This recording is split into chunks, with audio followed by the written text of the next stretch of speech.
dull, dank, and soundless day, I had been passing alone through this dreary country, and at length found myself within view of the melancholy House of Usher. These are the opening lines of Edgar Allan Poe's The Fall of the House of Usher, a story where an unsuspecting protagonist stumbles upon a place where decay has seeped into its very bones. First published in 1839, hailed as one of the greatest classics in horror literature, the tale breathes with the weight of a haunted past, soaked in dread and suffused with a deep, inescapable sense of foreboding. This haunting ambiance, a slow march toward an unseen horror, might feel perfectly at home in classic literature or a spine-chilling horror film. But over a century later, it would inspire a chapter, not on the printed page or the big screen, but as Chapter 6 in one of the greatest video games ever created.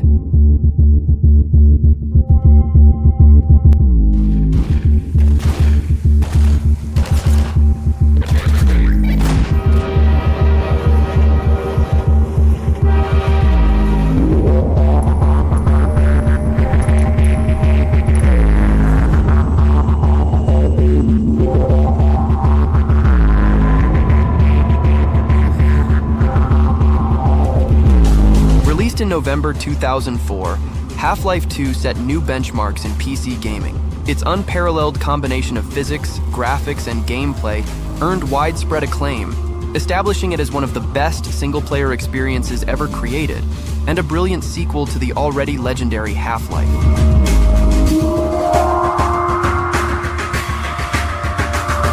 Even after 20 years, despite Valve's gradual pivot from game development to managing Steam, the largest distribution platform for PC games, their pioneering approach to level design and playtesting showcased in the Half-Life series remain a gold standard in the industry. Central to its impact is the game's richly realized dystopian world, a masterful blend of Orwellian totalitarianism of 1984 with the chilling tension of the War of the Worlds and the stark, brutalist architecture of Eastern Europe, particularly Bulgaria. The story unfolds as an enigmatic presence casts the silent protagonist, Gordon Freeman, into a world already crushed beneath the iron grip of the Combine, a technologically superior alien force whose oppression has left humanity gasping for survival. For my work. Isaac, are you there? Yes. From the outset, Half-Life 2 establishes Gordon Freeman's singular goal to reach Eli, the leader of the human resistance against the Combine. That's not who I think it is.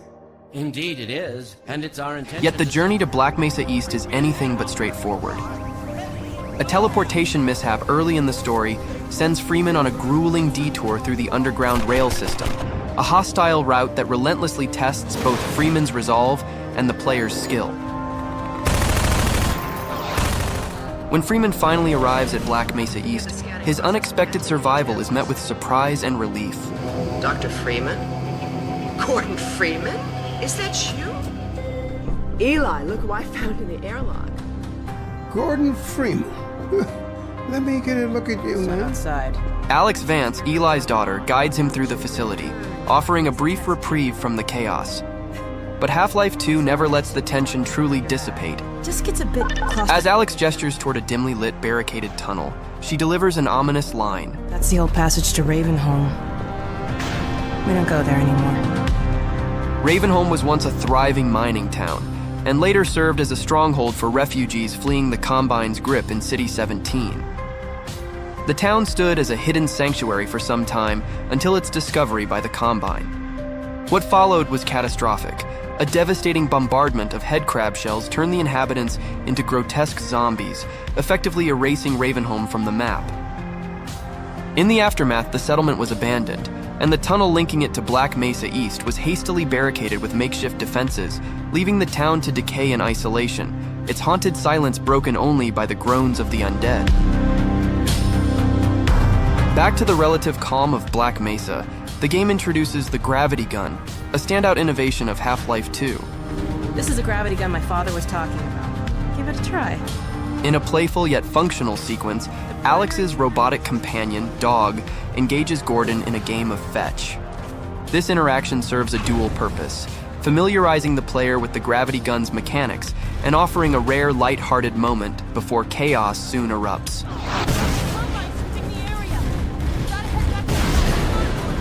The Combine's forces abruptly descend upon the facility. Head for the coast. Do not go through Raven. Dad?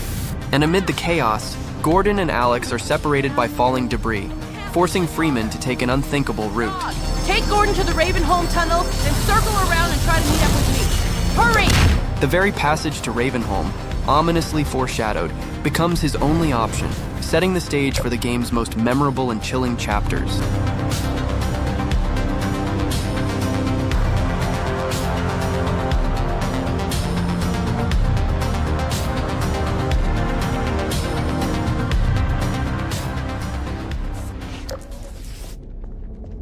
As you emerge from the dimly lit tunnel, Ravenholm reveals itself as a scene pulled straight from a nightmare.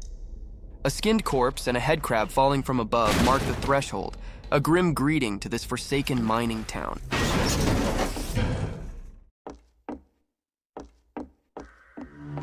The town sign, toppled and out of place on the ground, reads Ravenholm, though its message feels less like an identifier and more like a warning. Before you is the first tableau of horror. A pair of severed legs dangle limply from a tree, an image which has since become synonymous with this level. Your path leads to a boarded-up house, where a grisly image immediately catches your eye. A zombie pinned to the wall by a saw blade cut in half. It's a classic example of Valve's environmental storytelling, subtly guiding the player to recognize the utility of the saw blades. From here on, scarcity of ammunition demands creativity. Every object in Ravenholm, saw blades, wooden planks, explosive barrels, becomes a potential tool for survival, thanks to your earlier gravity gun training. The ghostly silence of the town is soon interrupted by a voice. An unseen figure recites sacred verses, his words carrying through the air like prayers to the dead. Come like these peculiar demons which dwell in matter, but in whom no light may be found.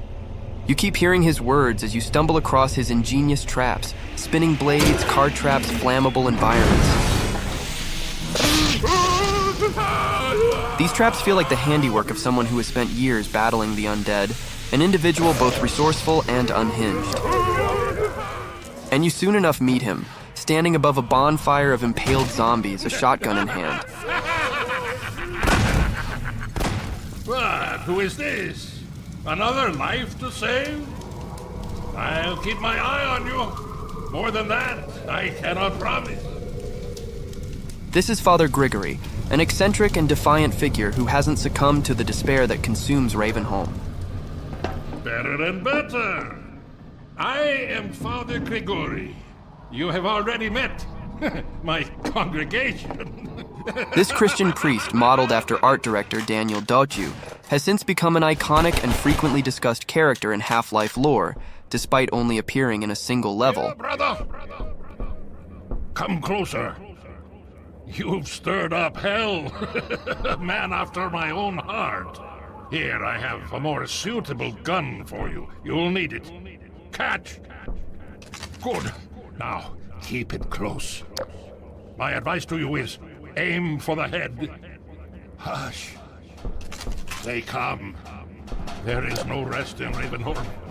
Move on and I will meet you at the church. The sound you're hearing is the rattling of pipes as fast zombies climb them, poised to ambush you on the rooftops. Newly introduced in this level, alongside the hulking poison zombies, Ravenholm ensures the level is as challenging as it is terrifying. As you fight your way through Ravenholm's maze of streets and rooftops, you find yourself atop a precarious vantage point, fending off relentless waves of fast zombies while awaiting Grigori's pulley cart. Step into the cart! The handbrake, brother. Release it and come down. Finally, face to face with the enigmatic priest, he joins you in the fight, covering your back as you push through the undead hordes toward the church cemetery. After an intense battle in the graveyard, where you fend off waves of zombies using every weapon and tool at your disposal, Father Grigori partially opens the gate to secure your escape. But instead of following, he remains behind. Farewell, brother. I fear I deliver you to a darker place. May the light of lights illuminate your path. Look to your own salvation.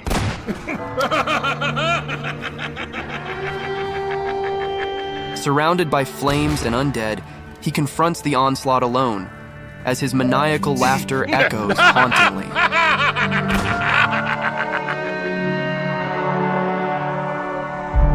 Valve's brilliance in Ravenholm lies in its stark departure from the game's usual tone and style. Its atmosphere of dread, amplified by Grigori's eccentric presence, still leaves a lasting impression on anyone who played it, making it one of the most iconic levels in gaming history.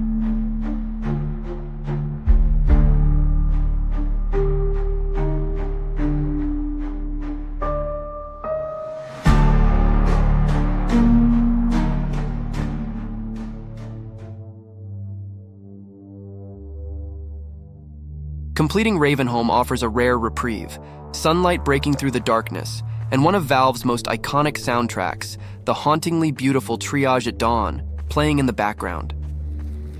With 8 more chapters, the game continues to deliver groundbreaking innovations and memorable moments, culminating in a climactic finale that extended into 2 episodic sequels. Maybe we still have...